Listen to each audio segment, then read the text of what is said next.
I know these special effects aren't exactly state-of-the-art, but that's the Ishimura, this circle is the planet Aegis 7, and this dotted line represents our shuttle's journey to that planet. We're not staying for long, we're only dropping off the marker, and then leaving. Bada bing, we're there! Isaac, use one of the loaders to get the marker off the shuttle. Yes, ma'am! Thoughtful of Isaac, who's armed and wearing an armored full-body suit and helmet, to send his girlfriend out ahead of himself into a necromorph-infested mining facility near the lair of a titanic hive mind monster.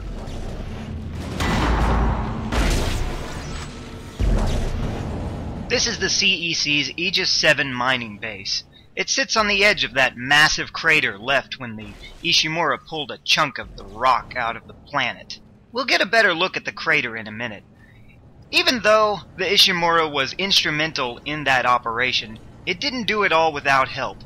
Facilities like this one line the entire rim of the crater, and they too are equipped with large artificial gravity projectors, which assisted the Ishimura in raising the section of crustal rock.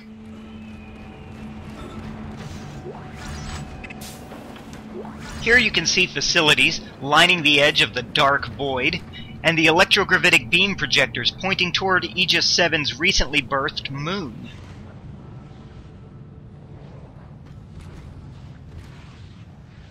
Given the apparent size of the crater, as seen from the Ishimura in earlier chapters, I would guess the cracking of this planet must have been followed by one hell of a storm, as there was suddenly billions of square feet of air draining into the resulting hole.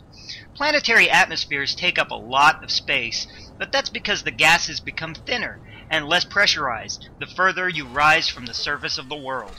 The truth is, if you were to compress Earth's entire atmosphere to the air pressure experienced at sea level, and then form it into a ball, the sphere would be about 1,240 miles in diameter, which sounds like a lot, and believe me, it really is a lot. But seen next to the Earth itself, it doesn't look so big. Luckily, Adam Nieman of the Science Photo Laboratory created just such an image.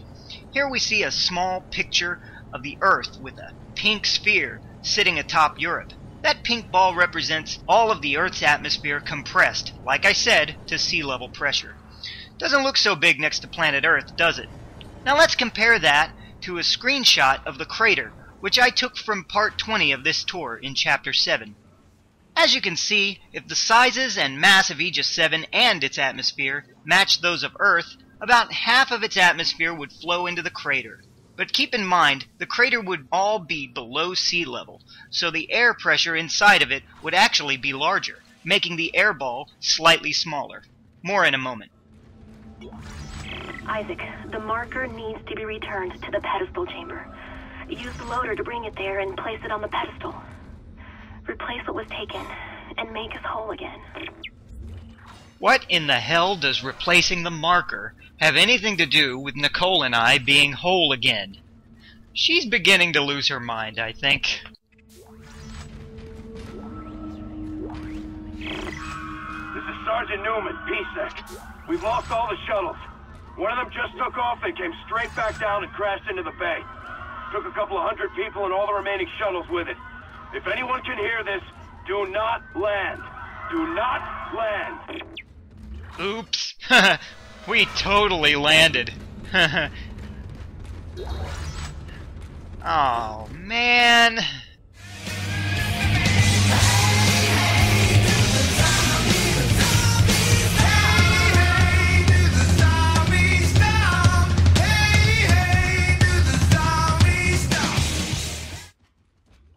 Now, where was I? Oh yes, the crater. If that were Earth Isaac were looking at in that picture, it would be a planet-wide extinction-level event. There's no doubt about it. At least half of the air in Earth's atmosphere would drain into the crater, and the rest of the planet would turn as white as the summit of Mount Everest. However, the real Earth would have some defense against the wound, which would likely keep it from being a totally mortal one, namely liquids. First off, on Earth, subcrustal magma would flow into the crater and push most of that displaced air back up into the sky. But there would still be catastrophic damage, as the crater would become a volcanic hole. The nearby seas, lakes, and oceans would start flowing into the pit, and then instantly vaporizing when coming into contact with the hot subsurface fluids. This would cause planet-wide cloud cover, which would no doubt result in an ice age lasting longer than I am qualified to guess.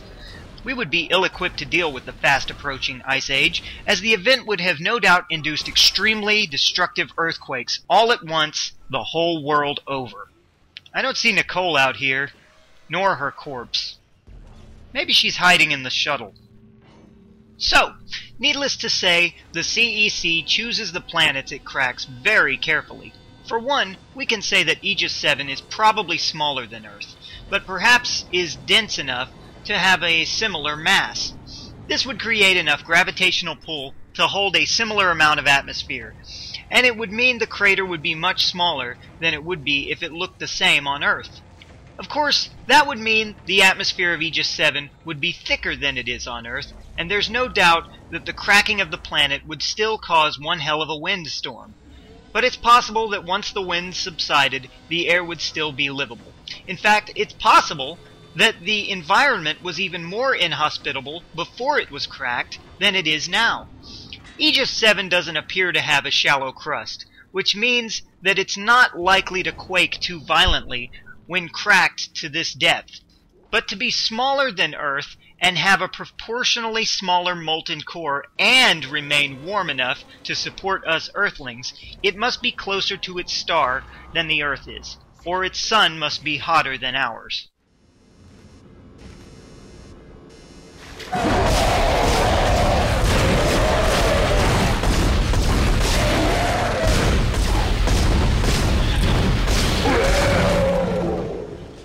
So, as Kendra revealed at the end of Chapter 11, this marker, this so-called religious artifact, like so many religious artifacts that came before it, is actually a forgery, made by man centuries ago. However, this one is based on an actual artifact that humans found on Earth. Kendra explained in a single breath that the original marker was both alien and recovered on Earth. If the marker was recovered on Earth, then there's no reason to presume it is alien, unless it either A, fell to Earth shortly before being recovered, or B, was composed of materials that could only be manufactured in gravitational conditions not present on Earth. I suspect the second scenario, because considering the marker was discovered at a time when man was capable of reverse engineering it and transporting a replica to Aegis 7, astronomers most likely would have noticed the marker traveling toward Earth and intercepted it before it collided. Therefore, it's reasonable to assume that the object arrived on Earth before man had the technology to detect it in advance. That original marker may actually have been older than the human species itself. Kendra says this marker caused the necromorph infection. I guess the government, not knowing what to expect when activating the original marker, decided to activate it on a far-off planet, and just in case activating it somehow destroyed the marker itself, they decided to test a copy rather than the original. Human beings are not as stupid as most of us tend to believe. Usually when we judge each other's intelligence, we do so in comparison to our own perceived intelligence, or in comparison to the smartest of us. I find that it's better to judge people's intelligence based on how it compares to the intelligence of most similar-sized objects in the universe. By that standard, human beings are all quite brilliant. So how could a sterile, man-made device, when switched on, suddenly cause parasitic organisms to materialize where they did not exist before, and then begin infecting the local population? That's what this marker apparently did. I know it sounds almost magical, but as Isaac's novelist ancestor, Arthur C. Clarke, famously said, "Any sufficiently advanced technology is indistinguishable from magic."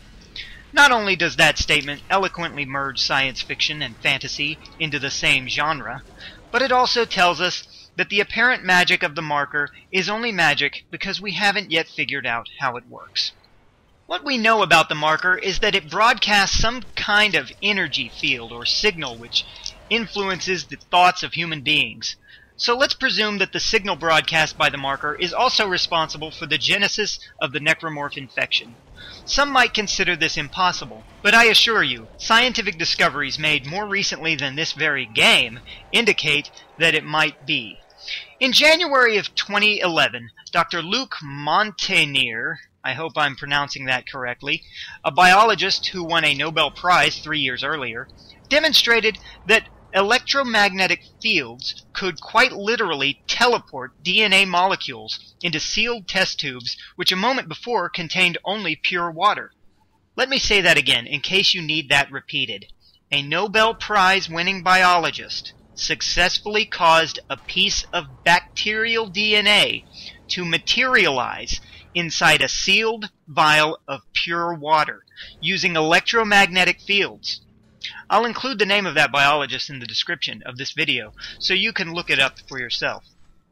The mountain of possibilities this has for the real world are so vast that I will not bother going into them, other than how it's relevant to the current topic of the dead space marker. Suppose the marker is designed to cause DNA to suddenly appear in its local environment by producing just such a magnetic field. It could literally convert a human being into a necromorph simply by being next to it. But this doesn't apparently happen, as Isaac and other people have approached the marker to study it. Perhaps the signal is too weak to transmute human cells into necromorph cells, while human cells are alive. That would explain why the marker causes people to become delusional, violent, and homicidal. In order for the necromorph DNA materialization signal to be strong enough to overcome the existing DNA inside the organism, the cellular activity of that existing organism must first be stopped, and to do that the marker compels the natives to attack their own members. Once they die, if they are close enough to the marker's electromagnetic signal causes the necromorph DNA to materialize inside of the corpse, which then mutates into a violent necromorph that runs around killing more people, infecting their bodies, and overtaking the local environment. In other words, the marker is a compact planet colonization device. Transporting actual DNA through outer space is dangerous because of the radiation it is subjected to along the way. But a sterile device, which can create DNA on demand, is a perfect method of seeding a planet with the ecosystemic biology of one's own homeworld. These necromorphs are clearly not smart enough to build the marker. So one might wonder why an advanced civilization would build a device that creates violent monsters rather than one which recreates its makers themselves. It seems counterintuitive to send the marker into deep space to seed an alien world with a barbaric organism. But consider this. Remember what Kendra said about the necromorphs in Chapter 4. It's a habitat changer. And remember what it was doing to the air in Chapter 6. What this might mean is that the necromorph invasion is meant to be only temporary. After the necromorphs have completely remodeled the planet's environment, the marker either switches itself off or switches to a mode that causes the necromorphs to die and less hostile organisms to arise, making the planet perfect for supporting the marker's designers. A very smart way to expand a civilization into the far reaches of outer space. And it makes one wonder, are human beings, ourselves, part of an ancient automated alien space colony project?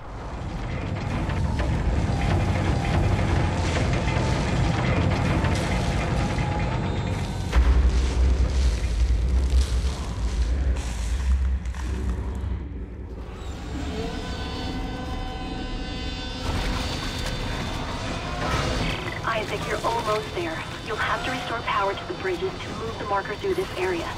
Look for a control station at the end of the maintenance tube. Roger that, Nicole.